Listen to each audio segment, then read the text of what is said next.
Hopefully ये जो topic है हम सब लोगों को हेल्प करेगा और हमारे परिवार को भी हेल्प करेगा। सॉरी, मेरे स्लाइड का थोड़ा प्रेजेंटेशन में कुछ थोड़ा सा नुक्स था, जिसकी वजह से प्रेजेंटेशन इस तरह से करना पड़ रहा है। तो सबसे पहले हम लोग शुरू करते हैं कि कॉमन टाइप स्ट्रोक्स के कौन से हैं। तो 3 किस्म के हैं जो 90% से ज़्यादा लकवा के कॉजेज होते हैं। एक तो है हेमरेजिक, जिसमें खून की नस फट जाती है दिमाग में और खून जम जाता है, जिसकी वजह से लकवा हो जाता है लोगों को। दूसरा नंबर है इश्कीमिक स्ट्रोक, जिसमें ब्लड क्लॉट बन जाता है ब्रेन के नस में और वहां पर ब्लड फ्लो जाना बंद हो जाता है। और ये दोनों जो होते हैं एकदम हो जाते हैं, इसमें इंसान बिल्कुल ठीक होता है और एकदम हो जाता है, इन अ मैटर ऑफ सेकंड्स या मिनट्स ये चीज हो जाती है। जो लास्ट वाला है वो सबसे कॉमन है, उसको एथेरोस्क्लेरोसिस बोलते हैं, या कुछ लोग जो कहते हैं प्लैक। जैसे दिल में प्लैक हो सकता है, वैसे दिमाग के नसों में प्लैक हो सकता है, और इसको बनने में कई साल लग जाते हैं, और ये सबसे कॉमन टाइप होता है। तो लकवा में होता क्या है? तो सबसे पहले कुछ लोगों में होता है जो चेहरे में ड्रूपिंग, एसिमेट्री, इनके जो होंठ है थोड़े नीचे की तरफ आ जाते हैं, इनकी बाजुओं कमजोर हो जाती है, टांगे कमजोर हो जाती है, बोलने में इनको तकलीफ होती है, थोड़ा ड्रूपिंग होता है। तो हम लोग क्या कहते हैं? हम कहते हैं फास्ट, FAST। F यानी फेस, चेहरा, A आर्म्स यानी बाजू, S स्पीच यानी बोलना, और T इज टाइम। टाइम का ये मतलब है कि आपको 911 फटाफट बुलाना चाहिए, इसलिए कि अगर ये पहले आधे घंटे में इसका इलाज हो जाए तो फुल रिकवरी हो सकती है, एंड अगर पहले 2 घंटे में हो जाए तो काफी लोगों को फुल रिकवरी हो सकती है। तो 911 बता के उनको कह देना कि पेशेंट को इस वक्त पे ये सारा हुआ है, वो जल्दी आ जाते हैं, इमरजेंसी ले जाते हैं और वहां पर इलाज फटाफट होके पूरी रिकवरी हो सकती है। अब ये कैसे होता है? ये कुछ हमारे ब्रेन के हिस्से हैं जिसकी वजह से हमें वो चीजें होती हैं। तो सबसे बड़ा वाला हिस्सा है जो आगे की तरफ, फ्रंटल लोब। इसमें क्या होता है कि आदमी की पर्सनालिटी चेंज हो जाती है। कुछ लोग वो थोड़ा बहुत गुस्से या पैरानॉइड, या हो सकता है कुछ बड़बड़ाने लगते हैं और उनको समझ नहीं आ पा रहा, वो कहना कुछ और चाह रहे हैं और करते कुछ और है। जो सबसे कॉमन जो लोग जानते हैं वो है पाइटल लोब, और ये बीच वाला हिस्सा है राइट और लेफ्ट साइड पे। और इसमें क्या होता है कि बाजू टांगे कमजोरी हो जाती है, जो आम इंसान को पता लग जाता है जल्दी से। तीसरा हिस्सा है ऑक्सीपिटल लोब, ये जो पिंक में है, ये है आंखों के, और ये करीब 1/3 पीछे वाला हिस्सा होता है, जिसकी वजह से आंखों में प्रॉब्लम हो जाती है, निगाह में एकदम दिखाई नहीं देता, जैसे सफेद पर्दा आ जाता है, या ऊपर आदमी देखता है उसको काला काला दिखता है, या नीचे देखता है काला काला दिखता है, उस तरह से। चौथी जगह है टेम्पोरल लोब, ये है याददाश्त, मेमोरी का। इसमें वो भी आ जाता है कि कभी कभार जैसे टेम्परेचर वगैरह, इसमें पता नहीं लगेगा जल्दी से कि ये प्रॉब्लम हो रही है, और ये जनरली होता है एथेरोस्क्लेरोटिक डिजीज में या प्लैक में।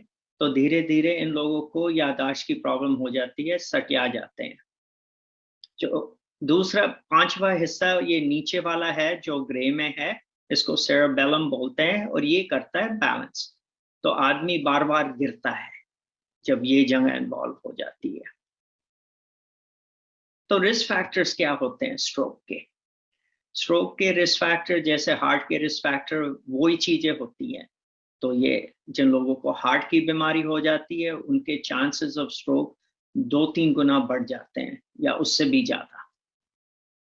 एंड जिन लोगों को ऑलरेडी हार्ट अटैक हो चुका है उनका 8 या 9 टाइम्स द रिस्क होता है कंपेयर टू नॉर्मल पीपल। जिन लोगों का कोलेस्ट्रॉल ज्यादा हाई है, जिन लोगों का ब्लड प्रेशर हाई है, जैसे मैंने पहले बोला था कि नस फट जाती है और इसमें खून जम जाता है, और जिन लोगों का ब्लड प्रेशर थोड़ा सा ही हाई रहता है, वेरी हाई नहीं रहता है, उनको एथेरोस्क्लेरोसिस या प्लैक बन जाता है। वो मैं आपको आगे समझाऊंगा। तो जिन लोगों को पेट ज्यादा है, मोटापापन, जो एक्सरसाइज कम करते हैं, सबसे इंपॉर्टेंट जो आजकल हम चेक कर रहे हैं स्लीप एपनिया, जो खराटे ज्यादा लेते हैं, जिनका ऑक्सीजन कम हो जाता है उनको है, जिनको शुगर की बीमारी है। लकली जो हमारे कम्युनिटी में सिगरेट लोग ज्यादा नहीं पीते, ड्रग यूज थोड़ा बढ़ने लग गया है खासकर यंग जनरेशन में, तो उनको मैं कहना चाहता हूँ ये चीजें अवॉइड करें, इसमें स्ट्रोक के चांसेस बढ़ जाते हैं। बाकी जो हमारे पंजाबी कम्युनिटी में जो सबसे ज्यादा खतरनाक चीज जो चल रही है, जो रिस्क फैक्टर में, वो है शराब पीना। तो शराब पीने की वजह से काफ़ी नुकसान हो जाता है, उसमें ब्लड प्रेशर भी हो जाता है, शुगर भी हो जाता है, कोलेस्ट्रॉल भी बढ़ जाता है, और स्ट्रोक के भी चांसेस बढ़ जाते हैं। काफ़ी लोग कहते हैं कि शराब पीने से खून पतला होता है, लोग कहते हैं कि बड़ा अच्छा होता है पीने से एक दो बारी, इसलिए हम लोगों ने कहा ये हैवी ड्रिंकिंग। और ये कैसे करता है, क्यों करता है, ये मैं अभी समझाने वाला हूँ। ये कैसे करता है, जो लोग शराब ज़्यादा पीते हैं उनका रिस्क बढ़ जाता है कि दिल फड़कने के लिए, और एक किस्म का एक फड़कने का दिल होता है, उसको हम बोलते हैं एट्रियल फिब्रिलेशन। तो कुछ शराब पीने वाले लोगों को एट्रियल फिब्रिलेशन हो जाती है दिल चौड़ा होने की वजह से। इसमें रिस्क होता है ब्लड क्लॉट, जैसे हम कहते हैं खून जम जाता है और वो ऊपर चला जाता है। तो आप देखिए ये जो नॉर्मल हार्ट बीट है, आप देखो यहाँ पर, और उसके बाद एक और हार्ट बीट आता है। तो ऊपर वाला जो हिस्सा है वो एक बारी स्क्वीज करता है, फिर नीचे वाला एक बारी स्क्वीज करता है।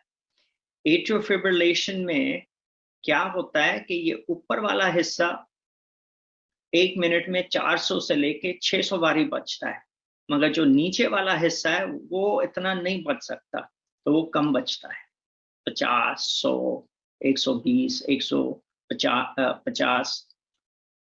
तो उसकी वजह से जो ब्लड फ्लो है वो नॉर्मल नहीं रहता, और जब ब्लड फ्लो नॉर्मल नहीं रहता है तो कभी कभार क्लॉट बनने के चांसेस होते हैं।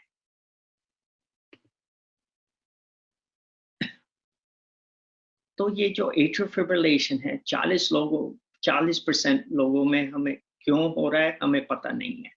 कुछ लोगों को ये शराब पीने की क्रॉनिक की वजह से, कुछ लोगों को ऑब्स्ट्रक्टिव स्लीप एपनिया, जैसे वो खराटे ज़्यादा लेते हैं उसके कारण होता है, कुछ लोगों को ये होता है ब्लड प्रेशर बढ़ने की वजह से, कुछ लोगों को होता है थायराइड के कारण, कुछ लोगों को होता है इन्फेक्शन के बाद, खासकर जो हमारे बुजुर्ग हैं उनको यूरिन इन्फेक्शन के बाद या निमोनिया के बाद काफ़ी हुआ है।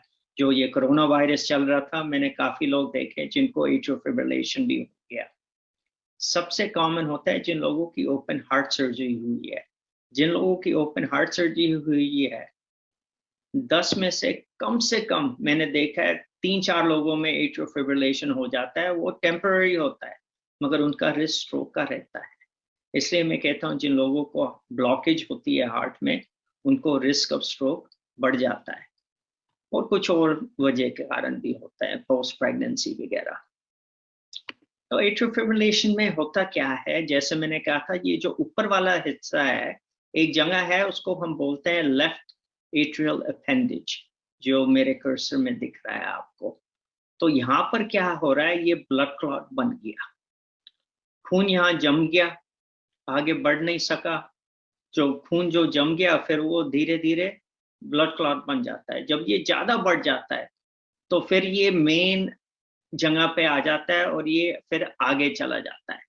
जब ये आगे चले जाता है तो ये ऊपर जाके ब्रेन में कहीं पे जाके लकवा कर देता है, और जैसे मैंने आपको पहले कहा था लकवा वहीं पे जो रीजन पे है उसी हिसाब से आदमी इफेक्ट होता है। अगर पीछे वाले हिस्से में होता है तो आंखों की प्रॉब्लम, अगर बीच वाले हिस्से में होता है तो बाजू और टांगों की प्रॉब्लम, अगर आगे वाले हिस्से में होता है तो पर्सनालिटी चेंज हो जाती है। अब हम जाते हैं ब्लड प्रेशर पे। और पता लगाते हैं ब्लड प्रेशर में क्या होता है जिसकी वजह से लकवा हो जाता है। तो ब्लड प्रेशर में सबसे पहले क्या होता है, जो नस है, जैसे आप देख रहे हो यहाँ खुली है, ये धीरे धीरे टाइट हो जाती है, और जब ये छोटा हो जाता है, जैसे यहाँ दिखता है, ब्लड प्रेशर बढ़ जाता है, ऊपर वाला भी और नीचे वाला भी जो हम कहते हैं। तो ऊपर वाला जो ब्लड रीडिंग है उसको हम सिस्टोलिक ब्लड प्रेशर बोलते हैं, और जो नीचे वाला है वो डायस्टोलिक ब्लड प्रेशर बोलते हैं। दोनों खतरनाक है। डायस्टोलिक का जो विंडो है जिसमें लकवा के चांसेस है वो छोटा है, तो वो थोड़े से भी बढ़ने से आपका रिस्क बहुत बढ़ जाता है। जो ऊपर वाला है उसमें फिर भी थोड़ा टाइम है। तो नस को क्या होता है, जैसे मैंने आपको कहा था, जो ये ब्लड फ्लो हो रहा है बहुत अच्छे से हो रहा है, बाद में नस थोड़ी नैरो हो जाती है, और उसके कारण ब्लड फ्लो मेंटेन करने के लिए ब्लड प्रेशर बढ़ जाता है। उस बढ़ने की वजह से, जो प्रेशर बढ़ने की वजह से कोलेस्ट्रॉल बिल्डअप हो जाता है दीवारों में, जैसे ये पीले वाला हिस्सा दिख रहा है, और ये जो ब्लैक जो बिल्डअप होता है उसी को हम एथेरोस्क्लेरोटिक डिजीज करते हैं, और वो जो नस को और नैरो करता है, और नैरो होने की वजह से ब्लड प्रेशर और बढ़ता है, और बढ़ने की वजह से और डिपॉजिट होते हैं, और एथेरोस्क्लेरोसिस में और हालत खराब हो जाती है। तो ब्लड प्रेशर जब बहुत ज्यादा बढ़ जाता है तो नस, मैंने जैसे कहा था, फट जाती है, और आप ये देख रहे हो नस फट जाती है। यहाँ पर मैंने एक डायग्राम और भी दिया है, ये ब्रेन एन्यूरिज्म, ये जेनेटिक बीमारी है, और ये हम लोग तब सस्पेशन होते हैं अगर कोई 35 या 40 इयर्स के एज से कम में उनको ब्रेन हेमरेज हो जाए, और उनको ज्यादा ब्लड प्रेशर की बीमारी नहीं थी, थोड़ी सी थी। अगर इनको, जैसे आप देख रहे हो यहाँ पर, ये बिल्कुल गुब्बारे की तरह नस थोड़ी बढ़ गई है, और ये जो नस जो गुब्बारा की तरह बढ़ी हुई है ये जेनेटिक है, ये खानदानी चलती आती है, और हमें सारे खानदान को, आपके बेटे को, भाई को, बहन को, सबको चेक करना पड़ता है कि उनको पास ये तो नहीं है, बिकॉज आज इसका इलाज है। तो जिन लोगों का ये एन्यूरिज्म होता है, और वो उसका साइज के हिसाब से हम देख के उसी हिसाब से इलाज कर सकते हैं नस फटने से पहले। तो ये बहुत जरूरी है। अगर आपके फैमिली में कोई भी 40 साल से उम्र में कम है तो प्लीज आप ये इसके लिए जरूर चेक करा लेना, अगर उनकी, जिनका नस फटा है। तो ब्लड प्रेशर के अलग अलग चेंजेस होते हैं। सबसे इंपॉर्टेंट होता है ब्लड प्रेशर जो नॉर्मल है वो है 120 से 80 से कम। हम लोग इसलिए कहते हैं ये वाला blood pressure low normal but सबसे बढ़िया है, बिकॉज ये आपके शरीर में किसी जगह कोई डैमेज नहीं करता, और सबसे इंपॉर्टेंट जगह होती है आंखें और गुर्दे। वो सबसे पहले निशानी होती है जहां आदमी को शक होता है ब्लड प्रेशर के लिए। इसलिए हम आपके आंखें भी चेक कराते हैं, और जब टेस्ट करते हैं खून का और पेशाब का, पता लग जाता है ब्लड प्रेशर है या नहीं। तो ये अलग अलग स्टेजेस पे जाता है, जैसे आप ये नंबर देख रहे हो। जब ये स्टेज 3 से ऊपर पहुंच जाता है तब नस फटने की रिस्क रहता है। तो आप क्या कर सकते हैं, आपको अपना हफ्ते में एक बारी ब्लड प्रेशर चेक करना चाहिए। ये नहीं कि दिन में 10 बारी चेक करो। आप प्लीज अपने डॉक्टर से बात करना, अगर शक है उनको ब्लड प्रेशर के लिए तो आप चाहे एक हफ्ते के लिए रोज चेक कर लो, उसके बाद हफ्ते में 2 बारी। आप कैसे चेक करोगे वो सबसे इम्पोर्टेंट है।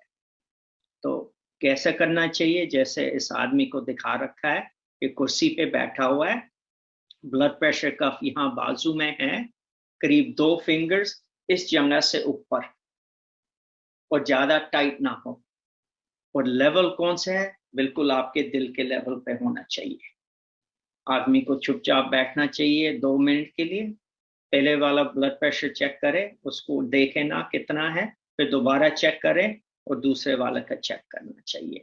और जो मुट्ठी है खुली होनी चाहिए, ये नहीं कि मुट्ठी बंद करके करो, उससे ब्लड प्रेशर बढ़ जाएगा।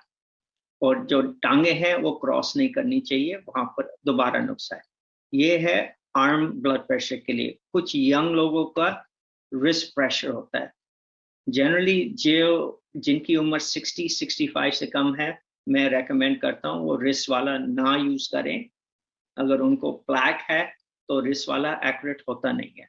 मगर जिन लोगों चेक कर रहे हैं, बेस्ट है या वो बाजू ऐसे रखें या कुर्सी पे बैठ के डाइनिंग टेबल पे थोड़ा सा ऊंचा करके हार्ट लेवल पे चेक करना चाहिए। ये बेस्ट तरीका होता है चेक करने के लिए ब्लड प्रेशर। और इसका बेस्ट तरीका है अपना लॉग बना के रखो, सबसे इम्पोर्टेंट। और अगर आपको अपने डॉक्टर को हेल्प करनी है, आप हफ्ते में 1 या 2 बारी ब्लड प्रेशर सुबह सुबह उठने के बाद या रात को सोने से पहले मेक श्योर कि आपने खाना नहीं खाया पिछले 2 घंटे में, वरना ब्लड प्रेशर बढ़ता है, वो नॉर्मल है। इसके बाद हम टॉपिक पे जा रहे हैं कोलेस्ट्रॉल। यहाँ पर मैंने इंटरनेशनल यूनिट्स यूज किए हैं जिसमें 200 लिखा हुआ है। अगर आप कैनेडियन वाला फॉलो कर रहे हो तो इसको आप 40 से डिवाइड कर लो तो वो 5 पे आ जाता है। ठीक है जी। तो कोलेस्ट्रॉल लेवल हमारा बहुत इंपॉर्टेंट है। नॉर्मल होता है 5 से कम या बिलो 200। बॉर्डरलाइन हम कहते हैं करीब 5 to 5.5 के आसपास। एंड अगर 5.5 या 240 से ऊपर है तो हम कहते हैं ये एलिवेटेड है। अब जो कोलेस्ट्रॉल है वो क्या करता है वो मैंने आपको पहले कह दिया है। ये जो सारे पीले पीले दाने हैं ये कोलेस्ट्रॉल के हैं और ये दीवारों के साथ चिपक जाते हैं। जब दीवारों के साथ चिपक गए तो इनका जो ब्लड फ्लो है, आप देखो नस अंदर से नैरो हो रही है और जो ब्लड फ्लो है वो कम होता जा रहा है। और जब ये 80% से ज्यादा बंद हो जाता है तो नस इतनी इफेक्ट हो जाती है कि जहां पर वो जा रहा था उसको खून की कमी महसूस हो जाती है। 70-80% के आसपास तब जाके ये होता है। अगर बहुत छोटी नस है तो 90% तक भी हो सकता है। अब आप ये प्रोफाइल देखिए और इसमें आपको समझ आ जाएगा कि ब्लड फ्लो कैसे रिड्यूस हो रहा है। तो जब कोलेस्ट्रॉल को हम देखते हैं तो मैंने एक एक्रोनिम यूज कर रखा है, the good, the bad and the ugly. जब हम कोलेस्ट्रॉल प्रोफाइल देखते हैं उसमें HDL होता है, LDL होता है और ट्राइग्लिसराइड होता है।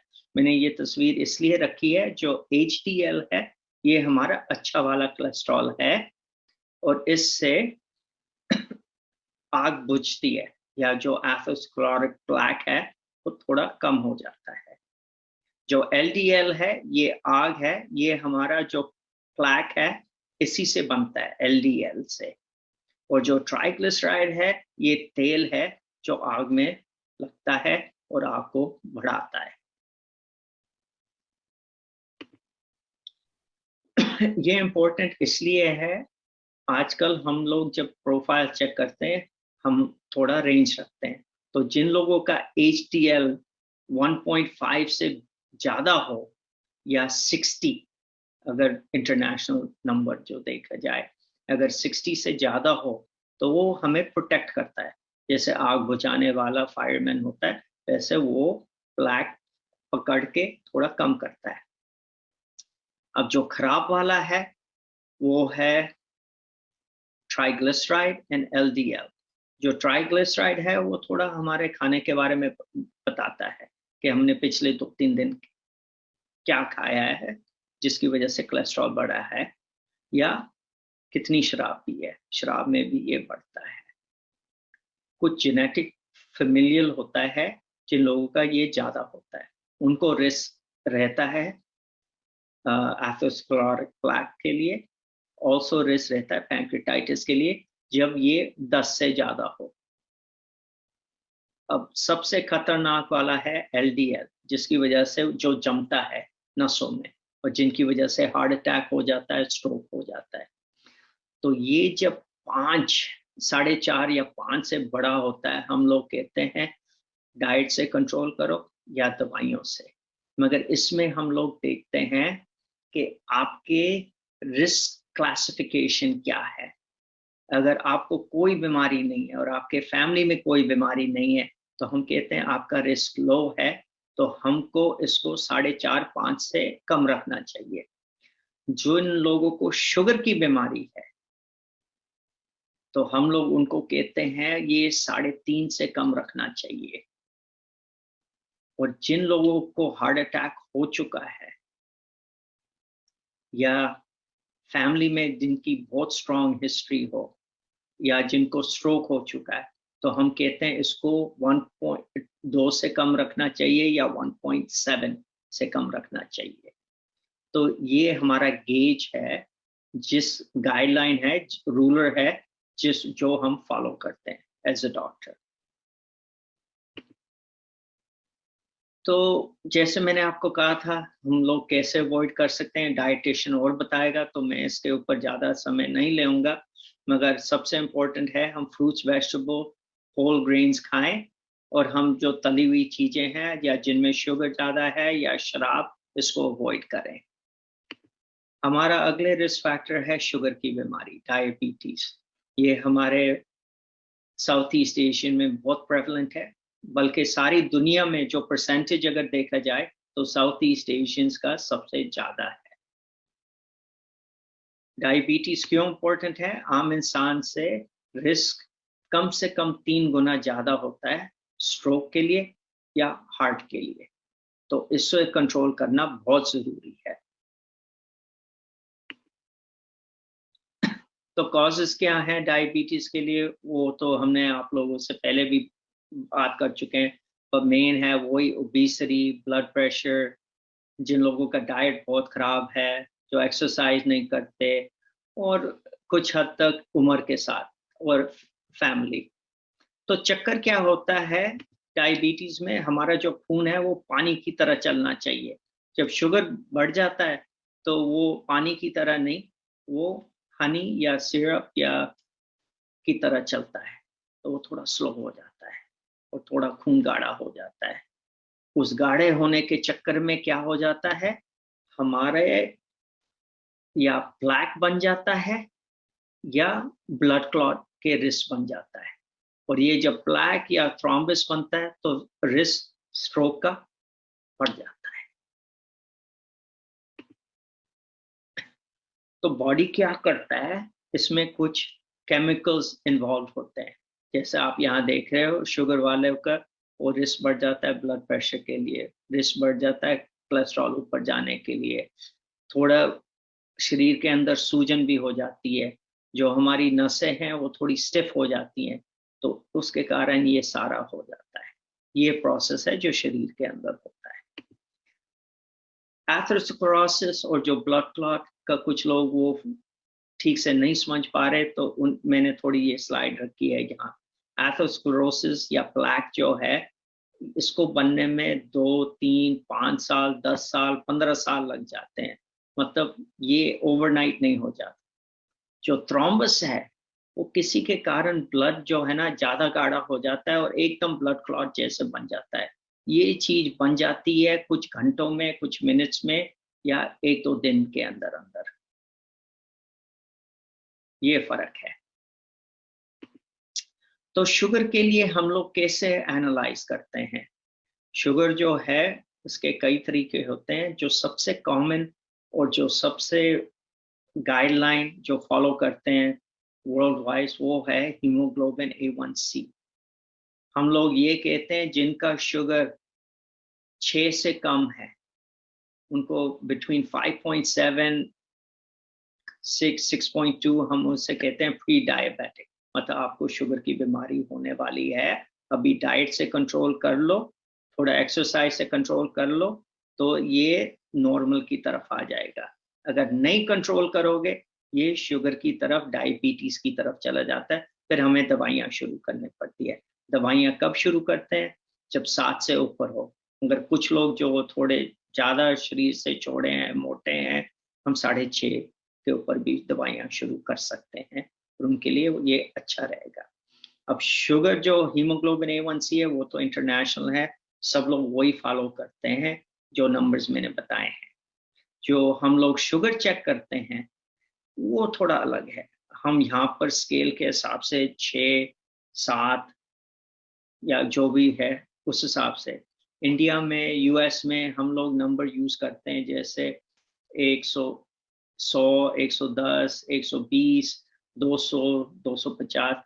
तो फर्क क्या है, जो हम कनाडा में यूज करते हैं उसको मल्टीप्लाई आप कर दो 18 से, तो 18 से मल्टीप्लाई करोगे आपको इंटरनेशनल वो दूसरा नंबर मिल जाएगा कितना है। फॉर एग्जांपल अगर आपकी शुगर फास्टिंग 10 है तो यूएस के हिसाब से 180 हो गया, या इंडिया के हिसाब से 180 हो जाता है। ये है कन्वर्शन। अब आपको शुगर की बीमारी है या नहीं, हम लोग 4 तरीके से हैं जिसमें हम चेक कर सकते हैं और कह सकते हैं आपको शुगर की बीमारी है। तो सबसे पहले है हीमोग्लोबिन A1C, जो मैंने कहा सबसे ज्यादा फॉलो करते हैं, और जैसे मैंने आपको बताया था 6 या 6.5। ठीक है जी। 6 पे हम लोग कनाडा में कहते हैं कि भाई आपको डायबिटीज है, डाइट कंट्रोल में है। 6.5 पे कहते हैं दवाइयां शुरू कर सकते हैं। दूसरा तरीका है फास्टिंग ब्लड शुगर। अगर आपका फास्टिंग ब्लड शुगर 7 से ज्यादा आता है, 7 पॉइंट, कुछ लोग ये भी कह देते हैं 8.3, अगर वो 8.3 से ज्यादा है हम कह देते हैं सीधा कि भाई आपको है फास्टिंग। तीसरा तरीका है ओरल ग्लूकोज टॉलरेंस टेस्ट। तो इसमें हम लोग क्या करते हैं, आपको शुगर का पानी देते हैं, फिर आपके आधे घंटे बाद पहले शुगर चेक करते हैं, पानी देंगे जिसमें चीनी मिलाई हुई है, फिर उसको हम लोग आधे घंटे बाद चेक करेंगे, फिर दोबारा 2 घंटे बाद चेक करेंगे। अगर 2 घंटे के बाद आपका शुगर 10.3 या 200 से ज्यादा है तब हम कहते हैं आपको शुगर की बीमारी है। चौथा तरीका ये है रैंडम। अगर आपका रैंडम शुगर 10.5 से और 10.3 से ज्यादा आता है फिर हम कहते हैं आपको मोस्ट लाइकली शुगर की बीमारी है। तो इसमें हम लोगों को क्या करना चाहिए, बेस्ट तरीका है शुगर आप अपना सुबह सुबह चेक करो फास्टिंग, अगर आपको लगता है। तो एक है फिंगर डिवाइस जो बहुत अच्छा है, मगर उससे ज्यादा अच्छा है ये जो नया सिस्टम आया है, वो है ग्लूकोज कंटिन्यूस मॉनिटरिंग। इसमें क्या होता है, आप अपने फोन के साथ या ये जो काला पाम है, ये आपको 24 घंटे बता देगा कि शुगर कैसे चल रहा है। तो ये एक पैच होता है जो सफेद नजर आ रहा है यहाँ, ये आपकी बाजू में जा सकता है, पेट के ऊपर जा सकता है, पीठ के ऊपर भी जा सकता है। ये वहाँ 1 हफ्ते तक रहता है, और ये जब भी आप अपने फोन के साथ ऐसे छेड़ लगाओगे या पाम के साथ ऐसे करोगे, वो आपको उस वक्त का शुगर बता देगा। तो ये मतलब नहीं कि आप 24 घंटे अपनी शुगर चेक करते रहो, आप सुबह चेक करना। जब भी आप कुछ खाओगे आप देख सकते हो कि 2 घंटे बाद शुगर कितनी चल रही है। तो इसमें मेरे पेशेंट्स जिनके मैंने इस्तेमाल किया काफ़ी अच्छा उनको महसूस लगा, इसलिए कि उन्होंने देखा कि आज मैंने ये खाया, मेरी शुगर इतनी बढ़ी है और इतनी देर के लिए बढ़ी है। तो वो अपने आप को स्ट्रिक्ट कर देते हैं कि हाँ मुझे ये चीज़ अवॉइड करनी चाहिए, ये चीज़ नहीं खानी चाहिए, या ये चीज़ खाने से 1 घंटे बाद मेरा शुगर एकदम ऊपर हो जाता है, या 15-20 मिनट के बाद एकदम ऊपर हो जाता है। इससे ये भी होता है जब शुगर लो है वो चेक करते हैं। ये डिवाइस अलग अलग कंपनीज के आती हैं इस वक्त। जो यहाँ लगा हुआ है फ्री स्टाइल लिब्रा है, दूसरा भी आता है डेक्सकॉम। ये धीरे धीरे ये टेक्नोलॉजी बेटर हो रही है और काफ़ी एक्यूरेट हो रही है। ब्लड शुगर चार्ट बेस्ट है, या अगर आप कंटिन्यूस मॉनिटर नहीं है तो आप प्लीज़ वो चार्ट बनाओ। आप सुबह फास्टिंग का लिखो 3 दिन के लिए, अगले 3 दिन के बाद आप लंच के बाद 2 घंटे बाद कितना आ रहा है, या नाश्ते के बाद 2 घंटे बाद कितना आ रहा है, या डिनर के 2 घंटे बाद कितना आ रहा है। और डॉक्टर का काम होगा हर 3 महीने चेक करने के लिए कि आपका हीमोग्लोबिन A1C कितना है। जिन लोगों को शुगर की बीमारी है हर 3 महीने चेक होता है, जिनका प्री डायबिटिक है हम हर 6 महीने चेक करते हैं। तो नॉर्मल क्या होता है, जो चीज हम खाते हैं कैसे पता लगे कि वो ठीक है हमारे लिए या नहीं? 2 घंटे के बाद नॉर्मल जो शुगर होती है वो आ जाती है 120 या 140 पे, या आप समझ लीजिए करीब 6 और 7 के बीच में। इमीडिएटली खाना खाने के बाद ये 10 के आसपास होती है। जिन लोगों को प्री डायबिटिक है या इम्पेयर्ड ग्लूकोज जो कहते हैं, उनका आ जाता है 10 से ऊपर, और इनका आता है करीब 8 के आसपास 2 घंटे बाद। जिन लोगों को शुगर की बीमारी है तो इनका आता है करीब 12 से लेके 15 तक, और उस 2 घंटे के बाद इनकी शुगर तब भी ये 10 से ऊपर होती है।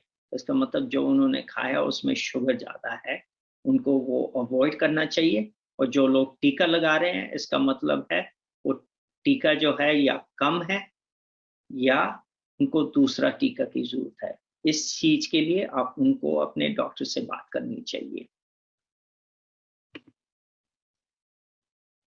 तो आप अपने डॉक्टर को कैसे हेल्प कर सकते हो? अपने आप को हेल्प करके, ये इसका चार्ट बना के, जैसे मैंने कहा था आपको। हमें क्या टारगेट करना चाहिए? फास्टिंग 100 से कम या 7 से कम होना चाहिए। हमें खाना खाने के बाद ये होना चाहिए 10 से कम 2 घंटे बाद, और रात को सोने के वक्त ये 7.5 से कम होना चाहिए, और जो 3 महीने का एवरेज है 7 से कम। अगर हम नहीं रखते हैं तो फिर कॉम्प्लिकेशन बढ़ेंगे। कॉम्प्लिकेशन कहाँ बढ़ेंगे? रेटिनोपैथी, मतलब आंख के अंदर। काफी आपके जानकार होंगे जिनकी आंखों की नस शायद फट गई होगी, उनके विजन में प्रॉब्लम हो गई, या कैटरैक्ट जल्दी से हो गया। कुछ लोगों के गुर्दे खराब हो जाते हैं, कुछ लोगों के टांगों में वो सुन हो जाती हैं, या उनको लगता है कि जैसे जल रहा है। ये सारे कॉम्प्लिकेशंस हैं शुगर के। जो लोग शुगर कंट्रोल करते हैं उनको ये बीमारी हो जाती है 10, 15, 20 साल बाद। जो लोग शुगर नहीं कंट्रोल कर पाते उनको हो जाती है 5 साल के अंदर अंदर। तो इसके लिए हमें क्या करना चाहिए? अवॉइड डायबिटिक कॉम्प्लिकेशन, जिसकी वजह से स्ट्रोक हो सकता है, हार्ट अटैक हो सकता है, आंखों में प्रॉब्लम हो सकती है, गुर्दों के प्रॉब्लम हो सकती है, जिसकी वजह से डायलिसिस पे जाना पड़े। लोगों को फुट के अल्सर्स हो जाते हैं, फिर वो हील होने में कई महीने लग जाते हैं। तो ये सारी चीजें आप अवॉइड कर सकते हो ठीक खाने पीने से, एक्सरसाइज करने से। और बाकी जो रेस्ट ऑफ माय कॉलीग्स जो आए हुए हैं आज, आपको और भी समझाएंगे। मैं सबको धन्यवाद, थैंक यू बोलना चाह रहा हूँ। और प्लीज आप अपना सेहत का ख्याल रखिए और अपनी डॉक्टर को हेल्प करिए बाय लुकिंग आफ्टर योरसेल्फ। नमस्कार, थैंक यू।